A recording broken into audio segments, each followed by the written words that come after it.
జగన్మోహన్ రెడ్డి పాలనలో ఈ వ్యవస్థను సర్వనాశనం చేశారు అనపర్తి ఎమ్మెల్యే.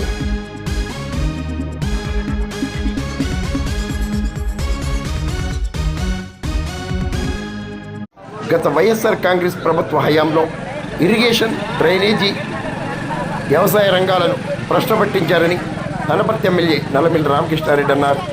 తూర్పుగోదావరి జిల్లా బిక్కవూరు మండలం కందలపాక కొమరిపాలెం పరిధిలో కెనాల్ కాలువలో ఉపాధి హామీ పనులను, పూడికితీత పనులను ఎమ్మెల్యే రామకృష్ణారెడ్డి సోమవారం పరిశీలించారు. కాలువలను డంపింగ్ యార్డులుగా మార్చవద్దని ప్రజలకు హితవు చెప్పారు. ఈ సందర్భంగా నిర్వహించిన విలేకరుల సమావేశంలో ఎమ్మెల్యే రామకృష్ణారెడ్డి మాట్లాడారు. జగన్మోహన్ రెడ్డి పరిపాలనలో రైతులు తీవ్రమైన నిర్లక్ష్యానికి వెళ్ళారు. ఏదో అకౌంట్లో డబ్బులు వేయడం, అది రైతుకు ఉపశమనం కలిగించడం అని జగన్మోహన్ రెడ్డి గారు కానీ స్థానిక వైఎస్ఆర్సీపీ నాయకులు కానీ భావించడం, ఆ విధంగానే రైతును చూశారు తప్పించి రైతు సమస్యలు అనేకం ఉంటాయి. విత్తనం నుంచి విక్రయం దాకా రైతుకున్న సమస్యలన్నీ పరిష్కారం చేయాలి.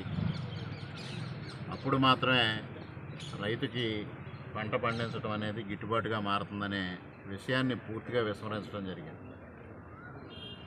మరి ఆ రోజు సాగునీటి వ్యవస్థను కానీ, మురుగునీటి వ్యవస్థను కానీ పూర్తిగా భ్రష్టు పట్టించి ఏదైతే తూడు కానీ, సిల్ట్ కానీ పేరుకుపోయిన నేపథ్యంలో 5 సంవత్సరాల పాటు కాలువల్ని, మురుగు కాలువల్ని పూర్తిగా విస్మరించడం వలన అసలు ఇవాళ పరిస్థితి దుర్భరంగా తయారైంది.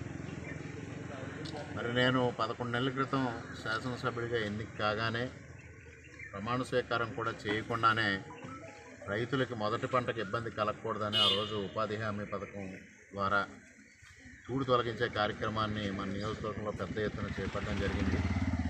దాన్ని ముఖ్యమంత్రి గారి దృష్టికి కూడా తీసుకెళ్ళి ఆ రోజు కొంతమేరకు నిధులు విడుదల చేయించి ఉభయ గోదావరి జిల్లాల్లో డీసిల్టింగు, అదేవిధంగా వీడ్ రిమూవల్ కోసం కార్యక్రమం చేపట్టడం జరిగింది. ఇవాళ గత 5 సంవత్సరాలు వైఎస్ జగన్మోహన్ రెడ్డి చేసిన నిర్వాహకం వలన గోదావరి డెల్టా వ్యవస్థ, సాగునీటి వ్యవస్థ అంతా పూర్తిగా దుర్భరమైన పరిస్థితిలో ఆధునీకరణ చేయాల్సిన అవసరాన్ని కూడా ప్రభుత్వం గుర్తించింది. ఇవాళ జగన్మోహన్ రెడ్డి నిర్వాహకం వలన ఆంధ్రప్రదేశ్ తీవ్రమైన ఆర్థిక సంక్షోభం ఎదుర్కొంటున్న నేపథ్యంలో ముఖ్యంగా కేంద్ర ప్రభుత్వం యొక్క సహకారంతో నాబార్డు ద్వారా పెద్ద ఎత్తున నిధులు సేకరించి ఈ కార్యక్రమం చేయాలని తలపెట్టడం జరిగింది. దాదాపుగా 4,000 కోట్ల రూపాయలు అవసరం అవుతున్న నేపథ్యంలో కేంద్ర ప్రభుత్వం ద్వారా నాబార్డును ఆశ్రయించడం, నాబార్డు నుంచి ఇంతవరకు ఇంకా ఆర్థిక సహకారం గురించి సానుకూలమైన స్పందన లేకపోవడం, దానివలన ఈ సీజన్లో ముఖ్యంగా రాష్ట్ర ప్రభుత్వం నుంచే దాదాపు 400 కోట్ల రూపాయలు కేటాయించి ఉభయ గోదావరి జిల్లాల్లో వీడ్ రిమూవల్ కానీ, సిల్ట్, డీసిల్టింగ్ కానీ కార్యక్రమాలు చేపట్టడం జరిగింది. అటువంటి పరిస్థితుల్లో అది పూర్తిగా సరిపోదనే దృష్టితో ఇవాళ అనపర్తి నియోజకవర్గంలో ఉపాధి హామీని కూడా దీనికి జోడించి పెద్ద ఎత్తున గత 10 రోజులుగా అన్ని సాగునీటి కాలువల్లో, మురుగునీటి కాలువల్లో డీసిల్టింగ్ కార్యక్రమాలు, అదేవిధంగా వీడ్ రిమూవల్ కార్యక్రమాలు చేపట్టడం జరిగింది. ఇటు ఇరిగేషన్ నిధుల్ని, అదేవిధంగా ఉపాధి హామీ నిధుల్ని అనుసంధానించడం ద్వారా ఎంతో కొంత ఈ సీజన్లో రైతుకు మేలు చేకూర్చాలనే ఉద్దేశంతో ఈ కార్యక్రమం చేపట్టడం జరిగింది. ముఖ్యంగా సాగునీటి వ్యవస్థలో ప్రధానంగా ఉన్న షట్టర్స్ కానీ, లాకులు కానీ వాటికి కనీసం గ్రీజు పెట్టని పరిస్థితుల్లో అవి కూడా మొరాయించే పరిస్థితికి వచ్చినాయి. అందువల్ల ఇరిగేషన్ నిధులన్నింటినీ ఆ రిపేర్స్కి వాడి ఈ వీడ్ రిమూవల్, డీసిల్టింగ్ ఉపాధి హామీ ద్వారా చేసి రైతులకు మేలు చేకూర్చాలనే ఉద్దేశంతో ముందుకు వెళ్తా ఉన్నాం. ఈ వ్యవహారాలన్నీ తెలియక